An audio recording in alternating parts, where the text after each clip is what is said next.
and also a very good friend of mine, Rob Appleby.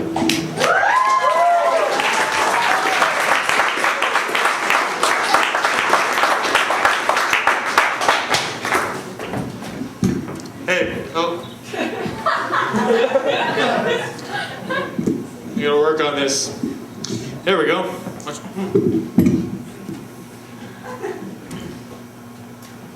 Gotta get comfy, hey? If I'm not comfy, it doesn't work. I walked here tonight. Anybody walk here tonight? I walked here from the back of the room. Actually, I drove to the club, but I walked here from the back of the room because I'm trying to be environmentally conscious. We like the environment. Who likes the environment? Like half of you are like, yay, environment. I like the environment, okay? And I'm trying to do something about it. Like walking. I could have had some kind of gas-powered scooter, but I decided not to. I decided to walk. In my house, changed some light bulbs over to compact fluorescent light bulbs. Still working on this.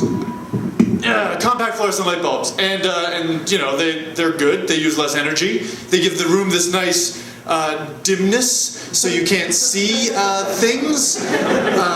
The light is it's gray, so everyone looks like a zombie. It's like a George Romero film in my house.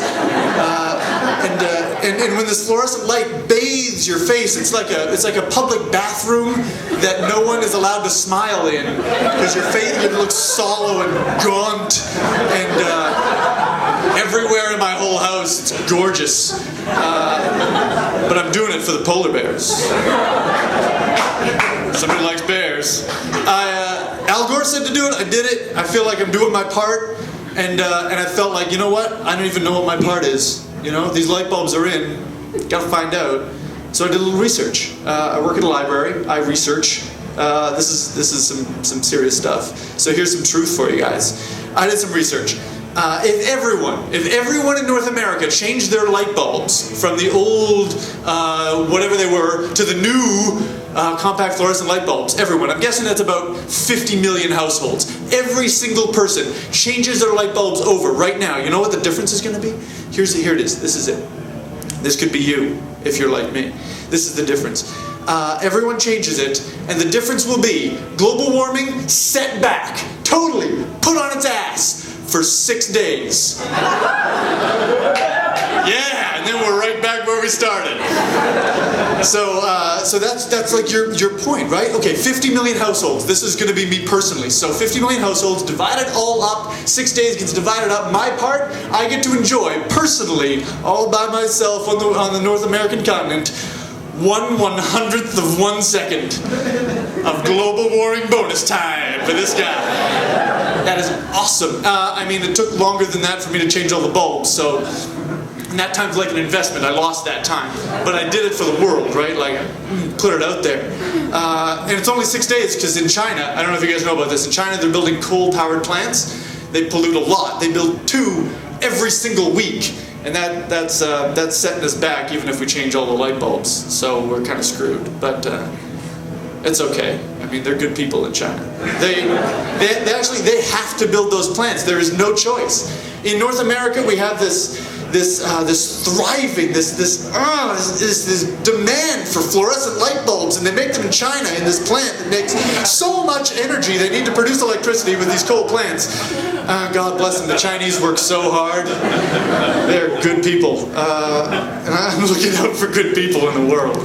Not everyone is lucky like we are here in North America. I was able to walk from the back of the room to the front of the room. Not everyone can do that. Some people have no legs. Some people are crippled. Okay, I've been working on environmental language. I'm not good with PC language. So they're not cripples. They're differently legged. Some people are differently legged, and we have to love them too. So I've been thinking about that. I've been working on like what we can do, you know? Because, all right, I could have wheeled myself in a wheelchair to the front, but wheelchairs aren't great in every single circumstance, right? I mean, there's sometimes some places where you don't want to be in a wheelchair. Like, for instance, if you're Inuit, wheels on snow? It's not gonna go. And that's a good slogan for my campaign. Wheels on snow just won't go. We need to give these people something else, so here's my idea. Tell me if you think it's alright. Every differently legged person in the Arctic gets their own dog sled, and we just strap them to the dog sled and give them a whip, and they can mush. They can just mush themselves around, and then they get back to their igloo, and the dogs can go inside and get the slippers and bring the slippers outside. And, I mean, they have no legs for slippers. They have no feet, so they just put them on the little skis on the dog sled, and they keep that warm, and there they go, right? I mean, we're knocking off problems here. Global warming, you know.